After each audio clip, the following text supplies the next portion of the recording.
कितने भी दलदल हो जिंदगी में, पैर जमाए ही रखना, चाहे हाथ खाली हो जिंदगी में, लेकिन उसे उठाए ही रखना। कौन कहता है छलनी में पानी रुक नहीं सकता, अपना हौसला बर्फ जमने तक बनाए ही रखना। जय हिंद दोस्तों, यूट्यूब में तिरंगा इंस्टीट्यूट चैनल पर आप सभी का पुनः हार्दिक स्वागत है। मैं शिवेंद्र सर आज आपको मैथ्स का समय तथा दूरी के सेकंड पार्ट्स में रेलगाड़ी से संबंधित कुछ महत्वपूर्ण क्वेश्चन से अवगत कराऊंगा। तो चलिएगा और देखते हैं पहले ही क्वेश्चन को कैसे सॉल्व करते हैं। देखिएगा, क्वेश्चन कहता है कि एक रेलगाड़ी और एक प्लेटफॉर्म की लंबाई परस्पर बराबर है। यदि 90 किलोमीटर प्रति घंटा की रफ्तार से रेलगाड़ी 1 मिनट में पूरा प्लेटफॉर्म पार कर लेती है तो रेलगाड़ी की लंबाई मीटर में बताइए। क्या होता है कि जब किसी भी समय तथा दूरी वाले अध्याय में 3 यूनिट दी रहती हैं। यूनिट कौन कौन सी होती है? एक दूरी होती है, एक चाल होती है, एक समय होती है। यदि 3 यूनिट में से कोई भी 2 यूनिट मालूम हो तो तीसरी यूनिट निकाल सकते हैं। और हाँ, इसमें ध्यान रखना है कि जो दूरी होती है वो मीटर में या किलोमीटर में होती है। परंतु यदि क्वेश्चन वाले ने मीटर में दूरी पूछी है तो चाल भी मीटर प्रति सेकंड में होना चाहिए। लेकिन इधर पे जो चाल दी हुई है वो चाल तो दी हुई है 90। चाल कितनी दी हुई है? 90। लेकिन 90 जो चाल दी हुई है वो किस में दी हुई है? किलोमीटर प्रति घंटे में दी हुई है। तो सबसे पहले इस 90 किलोमीटर प्रति घंटे की चाल को मीटर प्रति सेकंड में बदलेंगे तो इसमें करेंगे 5/18 का गुणा, क्योंकि जब किलोमीटर प्रति घंटा की चाल को मीटर प्रति सेकंड में बदलते हैं तो उसमें 5/18 का गुणा करते हैं। परंतु यदि मीटर प्रति सेकंड की चाल को किलोमीटर प्रति घंटे में बदलते हैं तो उसमें हम 18/5 का गुणा करते हैं। इधर पे देखते हैं हम कि कितना आता है, 25 मीटर प्रति सेकंड आया। मतलब कोई भी रेलगाड़ी 1 सेकंड में 25 मीटर दूरी तय कर सकती है। इसका कैसे यूज करेंगे आगे तो देखिए। क्वेश्चन कहता है कि रेलगाड़ी 1 मिनट में अपने समान ही प्लेटफॉर्म को पार कर जाती है। देखिएगा, इधर पे एक प्लेटफॉर्म है और एक जो ट्रेन है। जो ये ट्रेन है, जिस ट्रेन इस प्लेटफॉर्म को कितने मिनट में पार कर जाती है? 1 मिनट में, अर्थात 60 सेकंड में पार कर जाती है। जब 60 सेकंड में जब अपने ही समान लंबाई के प्लेटफॉर्म को पार कर जाती है, मतलब अगर कहें कि ट्रेन की लंबाई x मीटर है तो प्लेटफॉर्म की लंबाई भी कितनी होगी? x होगी। मतलब 2x दूरी को क्रॉस करना है, क्योंकि रेलगाड़ी जब प्लेटफॉर्म को पार करेगी तो पार तभी माना जाएगा जब स्वयं की लंबाई के साथ प्लेटफॉर्म की लंबाई को पार कर दे। अब इधर पे जो पार करेगी तो कहते हैं कि रेलगाड़ी की लंबाई ज्ञात कीजिए। लंबाई की बात होती है तो दूरी निकालनी होती है। तो हम जानते हैं कि दूरी बराबर क्या होता है, तो दूरी बराबर होता है चाल गुणे समय। अब चूंकि देखिए कि चाल हमारी कितनी आ गई है तो 25 आ गई है और समय 1 मिनट लग रहा है समान प्लेटफॉर्म को पार करने में। तो समय जब चाल मीटर प्रति सेकंड में हो तो समय सेकंड में होना चाहिए। 1 मिनट लिखना था समय, परंतु 1 मिनट में 60 सेकंड होते हैं, इसलिए हमने 60 लिखे हुए हैं। इधर पर हम देखते हैं कि कितना आता है। तो इधर पर करने पर आते हैं 25 छक्के कितने हो जाएंगे? इधर 150, 1500 मीटर। अब देखिएगा इधर पे कि रेलगाड़ी ने प्लेटफॉर्म को पार किया तो 1500 मीटर की दूरी तय की है और इधर पे उसने स्वयं प्लेटफॉर्म की भी लंबाई को वो पार किया है। अब दोनों की टोटल लंबाई 1500 मीटर है। अब जब दोनों की समान लंबाई हो, टोटल 1500 है, तो रेलगाड़ी की जो अकेली लंबाई होगी वो 1500 की आधे होंगे और रेलगाड़ी में 1500 की आधे जो होते हैं वो 750 मीटर होते हैं। अतः हम कह सकते हैं कि रेलगाड़ी की लंबाई 750 मीटर है तथा प्लेटफॉर्म की लंबाई भी 750 मीटर होगी। जो इसका सॉल्यूशन हो गया। चलते हैं नेक्स्ट क्वेश्चन पर। और हाँ, सभी स्टूडेंट से आग्रह है कि जो स्टडी हम ग्रुप एंड यूट्यूब चैनल के माध्यम से करा रहे हैं उसे आप सभी ईमानदारी से करिएगा ताकि लॉकडाउन खुलने के बाद आप अग्रणी रहो, क्योंकि कोरोना का जाना निश्चित है। क्योंकि वैक्सीन कम से कम 23 वैक्सीन का लास्ट या कहें कि ह्यूमन ट्रायल चल रहा है, जो जल्द ही अपनी परिणाम घोषित करेंगे। इसलिए आप सभी तब तक अपनी अध्ययन को जारी रखें। क्वेश्चन अगला कहता है कि एक 110 मीटर लंबी रेलगाड़ी 60 किलोमीटर प्रति घंटा की चाल से चल रही है। एक समांतर रेल पटरी पर खड़ी 170 मीटर लंबी रेलगाड़ी को पार करने में कितने सेकंड लेगी? देखिए इधर पे कि एक रेलगाड़ी जो है, इस रेलगाड़ी की लंबाई कितनी दी हुई है? 110 मीटर की दी हुई है। 110 मीटर की जो रेलगाड़ी है वे कहते हैं कि समांतर रेल पटरी पर खड़ी है। एक ये चली जा रही थी, इसी के इधर बगल में जो खड़ी है, एक बगल के रोल पर 170 मीटर की दूसरी रेलगाड़ी खड़ी है। अब ये वाली खड़ी है लेकिन ये वाली चली आ रही है। तो हम देखेंगे कि जब रेलगाड़ी वाला अध्याय पढ़ रहे हो तो जितनी भी लंबाइयां हो, चाहे वो पुल की हो, प्लेटफॉर्म की हो, रेलगाड़ी की लंबाई हो, सभी की लंबाइयों को जोड़ करके दूरी का रूप दे देते हैं। तो इधर पे हम देखेंगे कि जब दोनों रेलगाड़ियां एक दूसरे इधर पे जो रेलगाड़ी जा रही है ये खड़ी हुई है, तो टोटल जो दूरी हो जाएगी, क्योंकि लंबाई हमेशा दूरी ही होती है, जो दूरी हो जाएगी वो 110 और 170 को जोड़ने पर 280 मीटर हो जाएगी। मतलब जो रेलगाड़ी को पार करना होगा, इस रेलगाड़ी को, खड़ी रेलगाड़ी को, तो उसे 280 मीटर क्रॉस करना होगा। लेकिन 280 मीटर जो क्रॉस करेगी वो कौन सी स्पीड से करेगी? 60 किलोमीटर प्रति घंटे की स्पीड से करेगी। तो वे कहते हैं कितना सेकंड लेगी।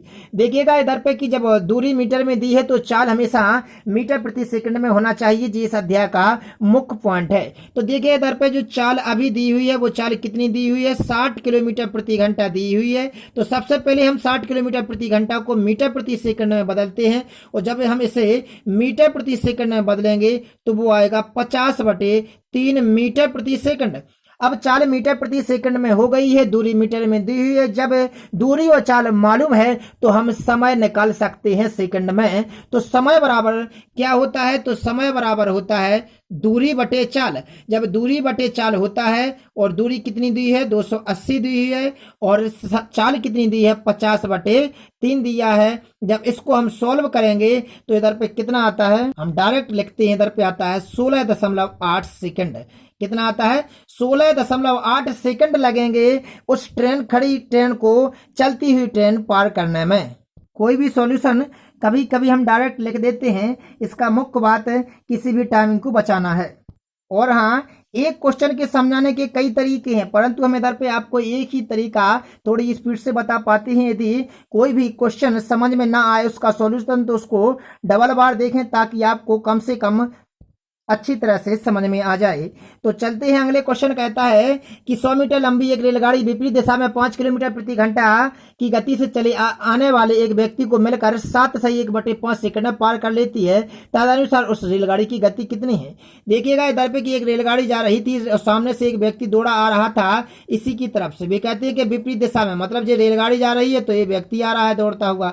जब उसी के बगल से सामने से कोई व्यक्ति दौड़ा चला आ रहा है, और व्यक्ति की जो चाल दी है वो 5 किलोमीटर प्रति घंटा दी है, मतलब वो 1 घंटा में 5 किलोमीटर दौड़ सकता है। तो वे कहते हैं कि इस ट्रेन की गति क्या है जब इसकी लंबाई 100 मीटर हो और क्या हो, उसकी गति दी है, गति निकालना है, जबकि समय दिया है कितना? 7/1/5 सेकंड में वो क्या कर जाती है? उसको पार कर जाती है व्यक्ति को। तो देखिएगा हमने बताया था कि जब कोई व्यक्ति हो या ट्रेनें हो, जब उनकी विपरीत दिशाएं होती हैं तो उनकी चालें जुड़ जाती हैं। लेकिन हमको मालूम नहीं है कि रेलगाड़ी की गति कितनी है, क्योंकि रेलगाड़ी की गति तो निकालना ही है। तो इधर पे जो टोटल चाल होगी, हम मानते हैं कि रेलगाड़ी की गति अगर x है, क्या है? रेलगाड़ी की गति अगर x है और सामने से आ रहे व्यक्ति की गति 5 किलोमीटर प्रति घंटा है, तो टोटल जो चाल हो जाएगी वो x + 5 किलोमीटर प्रति घंटा हो जाएगी। लेकिन देखिएगा क्वेश्चन में कि समय सेकंड में दिया है और जो दूरी है वो 100 मीटर की लंबी रेलगाड़ी है। और हाँ, जब कोई व्यक्ति को कोई रेलगाड़ी पार करेगी तो वो खुद की लंबाई को ही पार करेगी, क्योंकि व्यक्ति की कोई लंबाई नहीं होती है। तो इधर पे जब दूरी मीटर में और समय सेकंड में चल रहा है, तो सबसे पहला कार्य इस चाल को मीटर प्रति सेकंड में बदलना है। जब x + 5 को मीटर प्रति सेकंड में बदलेंगे तो 5/18 का गुणा करेंगे और ये किसमें बदल जाएगी? मीटर प्रति सेकंड में बदल जाएगी। चाल जब ये है और समय लग रहा है 7/1/5 सेकंड और दूरी 100 मीटर लंबी रेलगाड़ी दी है, तो हम जानते हैं कि जो चाल बराबर होता है वो दूरी बटे समय होता है। क्या होता है? दूरी बटे समय। अब देखिएगा इधर पे हम मान रखते हैं तीनों के। तो इधर पे चाल कितनी दी है? तो चाल रखते हैं x + 5 × 5/18 इक्वल टू, इधर पे जो इधर पे दूरी दी है वो कितनी दी है? 100 दी है। इधर पे जो समय दिया है वो कितना दिया है? 7/1/5 दिया है। अब इसको जब हम सॉल्यूशन को आगे बढ़ाएंगे इधर पे तो कितना आता है? तो x + 5 लिखते हैं एक बार × 5/18 इक्वल टू, इधर पे 100 बटे में इधर पे हल करेंगे तो कितने हो जाएंगे? 36। और ये बटे के 5 कहाँ पहुंच जाएंगे? ऊपर। इसको हम डायरेक्ट क्रॉस करते हैं, कितने आते हैं? तो देखिएगा इधर पे आए हैं x इक्वल टू, जब ये 5 इस तरफ जाएंगे 50 में से घट जाएंगे 45 किलोमीटर। इधर पे क्या माना है हमने? गति मानी है, तो इधर पे 45 किलोमीटर प्रति घंटा, क्योंकि हमने x जो मानी थी वो उसकी क्या मानी थी? गति मानी थी रेलगाड़ी की, और वो कितना आ गया? 45 किलोमीटर प्रति घंटा आ गया। जी अपना इसका आंसर होगा। चलते हैं नेक्स्ट क्वेश्चन पर। क्वेश्चन कहता है कि एक समान लंबाई की दो रेलगाड़ियां समांतर पटरियों पर एक ही दिशा में क्रमशः 46 किलोमीटर प्रति घंटा तथा 36 किलोमीटर प्रति घंटा की गति से चल रही हैं। उनमें तेज गति वाली गाड़ी धीमी गति वाली गाड़ी को 36 सेकंड में पार कर लेती है। तदनुसार प्रत्येक रेलगाड़ी की लंबाई कितनी है? तो देखिएगा इधर पे कैसे करते हैं इसको। जो समान लंबाई की दो रेलगाड़ियां हैं तो देखेगा इधर पे कि एक रेलगाड़ी जो ए है और एक सामने से जो आ रही है, इधर पे कहते हैं कि कैसी दिशा में है, एक ही दिशा में है। मतलब एक जा रही थी, एक इससे आगे जा रही थी। जब जे एक आगे जा रही है, एक पीछे से आ रही है बगल वाले रोल पर, तो इनकी लंबाई समान है। मतलब जे एक्स की है तो जे भी एक्स की है। लेकिन क्या है कि जब इनकी दिशाएं समान होती है ना तो इनकी चालें घट जाती हैं। चालें क्या हो जाती हैं? घट जाती हैं। परंतु यदि इनकी विपरीत दिशा होती, मतलब आमने सामने से आती, तो चालें जुड़ जाती हैं। और जब दिशा समान होती है तो चालें घट जाती हैं। इस पॉइंट को ध्यानपूर्वक ध्यान रखना। अब क्या होता है, वे कहते हैं प्रत्येक रेलगाड़ी की लंबाई कितनी होगी, मतलब दूरी ज्ञात करना है। लेकिन जो मुख्य चाल रहेगी, जो मेन चाल रहेगी, इसका जो टोटल करेंगे तो वो कितना रहेगा? तो 46 में से 36 घटेंगे, क्योंकि जब दिशाएं समान होती हैं तो चालें घट जाती हैं। तो इधर पे आ जाएगा 10 किलोमीटर प्रति घंटा। अब 10 किलोमीटर प्रति घंटा चाल तो आ गई है और जो समय दिया है वो 36 सेकंड में दिया है। और रेलगाड़ी की लंबाई हमेशा मीटर में ही होती है, क्योंकि किलोमीटर में होती नहीं है। तो सबसे पहला कार्य ये है कि जो इधर पर रिजल्ट आया है 10 किलोमीटर प्रति घंटा चाल का, उसको सबसे पहले मीटर प्रति सेकंड में बदलिए। ये पहला पॉइंट यही होता है। तो इधर पे हम बदलते हैं, जब वो किलोमीटर प्रति घंटा की चाल को मीटर प्रति सेकंड में बदलेंगे तो 5/18 का गुणा करेंगे तो कितना आता है? इधर पे हम देखते हैं कि इधर पे आया 25/9 मीटर प्रति सेकंड। ये 40 मीटर प्रति सेकंड में तो आ गई है। और समय कितना लग रहा है? 36 सेकंड। अब जे जब एक दूसरे को पार करेंगी, जब तेज गति वाली धीमी गति वाली को पार करेगी तो दोनों की टोटल लंबाइयों की पार करेंगी। मतलब जे वाली जो ट्रेन है इसकी जे लंबाई, और जब जे वाली इसको क्रॉस करते हुए इधर पे इतनी आगे निकल जाएगी, ऐसी जब क्रॉस मानी जाएगी, मतलब जो दोनों की टोटल लंबाई है वही दूरी का कार्य करेगी और दोनों की लंबाइयां समान है।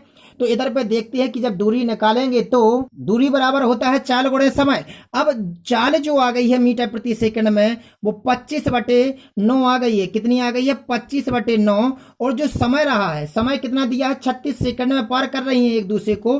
तो इधर पे 36 रखेंगे। अब इसको हम हल करते हैं तो कितना आता है? 9 चौको 36, 25 चौको 100 मीटर। मतलब कुल दूरी टोटल कितनी आ गई है? 100 मीटर। मतलब जो टोटल दूरी आई है वो 100 आई है और दोनों की लंबाइयां बराबर थी। अर्थात 100 में से आधा आधा करने पर प्रत्येक की लंबाई ज्ञात हो जाएगी। तो 50 की पहली वाली होगी और 50 की दूसरी वाली। 50-50 मीटर की दोनों रेलगाड़ियों की लंबाइयां होंगी, क्योंकि टोटल लंबाई कितनी आई है? 100 मीटर आई है। उन्होंने कहा था प्रत्येक रेलगाड़ी की लंबाई कितनी है, तो हम कह सकते हैं कि प्रत्येक रेलगाड़ी की लंबाई 50 मीटर है। चलते हैं नेक्स्ट क्वेश्चन पर। और हाँ, जैसे ही इधर पर इस यूट्यूब चैनल पर इस मैथ के वीडियो समाप्त होंगे, मतलब प्रत्येक अध्याय के वीडियो आ जाएंगे, तो इसके बाद साइंस स्टार्ट की जाएगी और एक तरफ से साइंस के लगातार वीडियो आएंगे, जिसे अवश्य देखिएगा ताकि आपकी मैथ, रीजनिंग और साइंस स्ट्रांग हो और आने वाला कोई भी एग्जाम आप तुरंत क्रॉस कर जाएं। तो क्वेश्चन अगला क्या कहता है कि एक चलती हुई रेलगाड़ी किसी प्लेटफॉर्म पर खड़ी एक आदमी तथा एक 300 मीटर लंबे पुल को पार करने में क्रमशः 10 सेकंड और 25 सेकंड का समय लेती है, तो 200 मीटर के लंबे प्लेटफॉर्म को पार करने में वह कितना समय लेगी? तो देखिएगा इधर पे कि जो रेलगाड़ी थी, ये रेलगाड़ी जब जा रही थी, जिसकी जो लंबाई है वो मालूम इधर पे कितनी है, दी नहीं है, लंबाई मालूम नहीं है। लेकिन वे कहते हैं जब यही रेलगाड़ी एक व्यक्ति को पार करती है, जब ये वाली रेलगाड़ी है इसकी लंबाई मालूम नहीं है, जैसे माना कि x मान लेते हैं, तो जब ये व्यक्ति को पार करती है तो कितने सेकंड लेती है? 10 सेकंड लेती है। परंतु जब ये आगे चली जाती है तो एक 300 मीटर लंबा पुल मिलता है रास्ता में, वो 300 मीटर लंबे पुल को पार करने में जो 25 सेकंड ले लेती है। देखिए वही ट्रेन वही स्पीड, जब वो गई तो उसने व्यक्ति को पार किया, परंतु व्यक्ति की कोई लंबाई होती नहीं है। जब व्यक्ति की कोई लंबाई नहीं है तो उसने खुद की लंबाई ट्रेन ने पार की होगी उस व्यक्ति को पार करने में, और जब उस ट्रेन ने खुद की लंबाई को पार किया तो उसने स्वयं की लंबाई को पार करने में 10 सेकंड लिए। परंतु जब वह पुल को पार करने गई 300 मीटर को, तो उसने 25 सेकंड ले लिए। देखिएगा जब स्वयं की लंबाई तो इधर पे भी पार की होगी, और स्वयं की लंबाई जब पुल को पार किया तब भी की होगी, परंतु इधर पे 300 मीटर एक्स्ट्रा बढ़ गए, और 300 मीटर एक्स्ट्रा बढ़ने की वजह से 10 और 25 में कितना का अंतर है, 15 सेकंड अधिक लग गए। 15 सेकंड अधिक क्यों लग गए, क्योंकि इधर पे व्यक्ति को पार किया था जिसकी कोई लंबाई नहीं थी, परंतु इधर पे 300 मीटर लंबे पुल को पार किया, इधर पे 300 मीटर एक्स्ट्रा हो गई दूरी, जिससे उसे 15 सेकंड अधिक लग गई। मतलब जो ट्रेन की स्पीड है वो ये कह रही है कि 300 मीटर को जाना पार करने में वो 15 सेकंड का समय ले रही है। अब जब 15 सेकंड जाना ले रही है 300 मीटर को, तो रेलगाड़ी की चाल क्या रही होगी, तो चाल बराबर होता है दूरी बटे समय, और दूरी कितनी, 300 मीटर जाना, और कितना समय ले रही है, 15 सेकंड ले रही है। मतलब हम कह सकते हैं कि उसकी जो चाल है वो 20 मीटर प्रति सेकंड है। मतलब एक सेकंड में रेलगाड़ी 20 मीटर क्रॉस कर रही है। अब लेकिन क्या होगा, जब व्यक्ति को पार किया है तो उसने स्वयं की लंबाई को पार किया था, और व्यक्ति को पार करने में उसने 10 सेकंड लिए थे। वो जब एक सेकंड में 20 मीटर चल सकती है तो 10 सेकंड में कितनी चली होगी स्वयं की लंबाई। मतलब जो रेलगाड़ी की लंबाई होगी वो कितनी होगी, तो रेलगाड़ी की लंबाई निकालने के लिए हम क्या करते हैं, तो देखिएगा रेलगाड़ी की लंबाई निकाल रहे हैं, और रेलगाड़ी की लंबाई का मतलब दूरी निकाल रहे हैं, और दूरी बराबर क्या होता है, चाल गुणे समय। अब चूंकि जो चाल आई है वो रेलगाड़ी की कितनी आ गई है, 20 आ गई है। समय कितना लगा था व्यक्ति को पार करने में, अब हमने व्यक्ति का ही समय क्यों लिया, इस पुल वाले का समय क्यों नहीं लिया, क्योंकि जब स्वयं की लंबाई निकालना हो रेलगाड़ी की तो व्यक्ति को या जब खंबे को पार कर रही हो वो समय लेते हैं, क्योंकि उसने जब स्वयं की लंबाई को पार किया था पर्सनल, तो इधर पे आया कितना, 200 मीटर। मतलब स्वयं की लंबाई जो है उसकी रेलगाड़ी की वो 200 मीटर है। ठीक है कि इधर पे दूरी आ गई, उसकी लंबाई आ गई, इधर पे चाल आ गई, लेकिन क्वेश्चन वाले ने क्या पूछा, अभी उस पॉइंट पे तो पहुंचे ही नहीं है। उसने कहा है कि 200 मीटर लंबे प्लेटफॉर्म को पार करने में कितना समय लेगी यही रेलगाड़ी इसी ही गति से। अब स्वयं की लंबाई को तो पार करेगी ही करेगी, जब 200 मीटर लंबे प्लेटफॉर्म को पार करेगी तो इधर पे जो कुल दूरी होगी वो कितनी बन जाएगी, तो इधर पे अब नई कुल दूरी बन जाएगी 200, और 200 का क्या हो जाएगा, प्लेटफॉर्म, क्योंकि स्वयं की लंबाई तो पार करेगी ही करेगी। तो 400 मीटर अब उसको क्या करना है, पार करने जा रही है वही रेलगाड़ी, और 20 मीटर प्रति सेकंड की चाल से। तो क्या समय ले लेगी वो, तो समय बराबर दूरी, दूरी कितनी हो गई अब चलने के लिए, 400, क्योंकि स्वयं तो 200 चलना ही चलना है स्वयं की, और साथ में उस प्लेटफॉर्म की भी पार करना है 200। तो इधर पे टोटल कितना हो जाएंगे, समय बराबर दूरी बटे चाल, इधर पे आ गया कितना, 20 सेकंड पार करने में लगे उस 200 मीटर लंबे प्लेटफॉर्म को। जी इसका सॉल्यूशन हो गया। चलते हैं नेक्स्ट क्वेश्चन पर। अगला क्वेश्चन कहता है कि एक रेलगाड़ी 40 किलोमीटर प्रति घंटा की औसत गति से अपने गंतव्य तक समय पर पहुंच जाती है। यदि वह 35 किलोमीटर प्रति घंटे की गति से चले तो 15 मिनट देरी से पहुंचती है। देखिएगा 15 मिनट से देरी से कब पहुंची, जब उसने अपनी स्पीड 40 से 35 कम कर दी। जब इधर पे 5 स्पीड का डिफरेंस की वजह से उसे 15 मिनट देर हो गई, तो इधर पे भी कहती है कि यात्रा की कितनी दूरी थी। हमको जब दूरी निकालनी है तो हम मानते हैं कुछ समय के लिए कि दूरी हमें मालूम नहीं है, तो हम कहते हैं कि x किलोमीटर दूरी है। जो हमने दूरी मानी है अपने गंतव्य स्थान तक वो कुल कितनी मानी है, x किलोमीटर मानी है। अब जब यही दूरी उसने 40 किलोमीटर प्रति घंटे की गति से तय की थी तो उसे फिक्स समय पर पहुंच गया था, परंतु स्पीड कम की तो उसे 15 मिनट जाना लग गई। मतलब जो समयों का अंतर रहा है, समय का अंतर रहा है दोनों में, पहले वाला समय और दूसरे वाला समय जो दोनों में अंतर रहा है वो कुल 15 मिनट का अंतर रहा है। कितने का, 15 मिनट का। अब लेकिन समय बराबर होता क्या है, तो इधर पे फॉर्मूला लगाइए, इधर पे फॉर्मूला लगाइए, क्योंकि हमको मालूम है चाल और दूरी का। तो देखिएगा कि समय बराबर क्या होता है।